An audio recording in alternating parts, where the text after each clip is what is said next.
দেশনেত্রী বেগম খালেদা জিয়াকে যেভাবে হ্যারেস করা হয়েছে রাজনৈতিকভাবে, সামাজিকভাবে, পারিবারিকভাবে, ব্যক্তিগতভাবে, এই হ্যারাসমেন্টটা অনেক হ্যারাসমেন্টেই তখন আমরা প্রত্যক্ষ সাক্ষী। যেমন এই জিয়া অরফানেজ ট্রাস্ট কেসে বেগম খালেদা জিয়াকে সাজা দেওয়ার জন্য শেখ হাসিনা ওয়াজেদের প্রত্যক্ষ নির্দেশে, তত্ত্বাবধানে পুরা মামলাটাই পরিচালিত হয়েছিল এবং কোনো নর্মাল কোর্টে সেই মামলাটা ছিল না, আলিয়া মাদ্রাসায় কোর্ট বসছিল এবং সেইখানে আলিয়া মাদ্রাসায় দেশনেত্রী বেগম খালেদা জিয়া যখন যেতেন, ওনার সাথে যে আচরণ করত রাষ্ট্র, অর্থাৎ প্রসিকিউশন টিম এবং দুর্নীতি দমন কমিশনের টিম, এবং আনফর্চুনেটলি আদালত থেকেও যে আচরণ পেতেন, সেই আচরণগুলো আসলে আমাদের কাছে যখন রিফ্লেকশন হয়, তখন আমি কেন, যে কোনো মানুষের যারা প্রত্যক্ষ সাক্ষী, আবেগটা ধরে রাখা খুব কঠিন।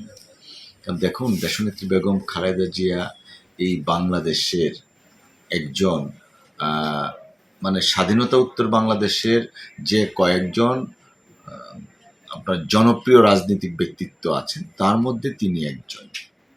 এবং তার সময়েই দেশে সংসদীয় গণতন্ত্র পুনঃপ্রবর্তন করা হয়েছিল, নারী শিক্ষায় ওনার অবদান, রাষ্ট্র বিনির্মাণে বেগম খালেদা জিয়ার যে অবদান, সব কিছু মিলিয়ে উনি সাবেক প্রধানমন্ত্রী, একজন সিনিয়র সিটিজেন, নারী, স্বাধীনতার মহান ঘোষকের স্ত্রী, সেনাবাহিনীর প্রধানের স্ত্রী, সাবেক রাষ্ট্রপতির স্ত্রী। তো আপনি যদি ওনার নিজস্ব বৈশিষ্ট্য, নিজস্ব পজিশন, পাশাপাশি ওনার হাজব্যান্ড, সব কিছু মিলিয়ে দেশনেত্রী বেগম খালেদা জিয়া বাংলাদেশে একজন অনন্য ব্যক্তিত্ব।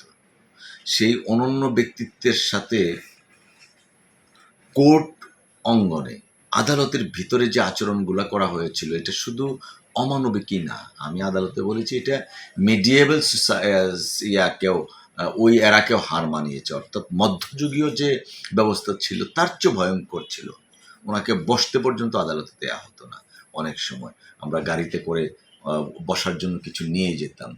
তারপরে রেকর্ডে আছে ওনাকে জোর করে সাক্ষ্য দিতে বাধ্য করেছেন এবং তিনি বলেছেন যে আমি চাচ্ছি না, আপনার উপরে আমি অনাস্থা দিলাম, অনাস্থা সত্ত্বেও আপনি জোর করে বাধ্য করছেন, সব রেকর্ডে আছে। তো এই যে বেগম খালেদা জিয়ার উপরে এতগুলো অন্যায় হয়েছে, অবিচার হয়েছে কোনো কারণ ছাড়া, কারণ একটাই ছিল, দেশনেত্রী বেগম খালেদা জিয়া পতিত স্বৈরাচার শেখ হাসিনার পলিটিক্যাল রাইভাল। এখন একজন পলিটিক্যাল রাইভালকে আপনি পলিটিক্যালি মোকাবেলা না করে আইনি প্রক্রিয়াকে বা আদালতকে ব্যবহার করে অমানবিক হবেন, রাষ্ট্র সংবিধান সেটা তো অ্যালাউ করে না। দেশনেত্রী বেগম খালেদা জিয়া সন্তান মারা গেছে, তো মা বা বাবার কাঁধে যখন সন্তানের লাশ, তার চেয়ে ভারী তো আর হতে পারে না কিছু। এই সময় এই কথাগুলাও উনি বলার ফুসফুস পান নাই। ওনার যে মানসিক অবস্থা, শারীরিক অবস্থা, কোনো কিছুই বিবেচনা করা হয় নাই। যখন আদালত ইচ্ছাকৃতভাবে এরকম কাজগুলা করছিল, আমরা আইনি প্রক্রিয়ার মাধ্যমে সেই আদালতের প্রতি অনাস্থা দিয়েছিলাম এবং সেই অনাস্থাটাও তিনি মেনে নেননি। কি boss, vital match, tough opponent, tension? Come on bro, অপোনেন্টকে নিয়ে ভাবার সময় আছে। আসল অলরাউন্ডারের কাজই তো হলো যে কোনো টাফ সিচুয়েশনে টিমকে অলরাউন্ড প্রোটেকশন দেওয়া।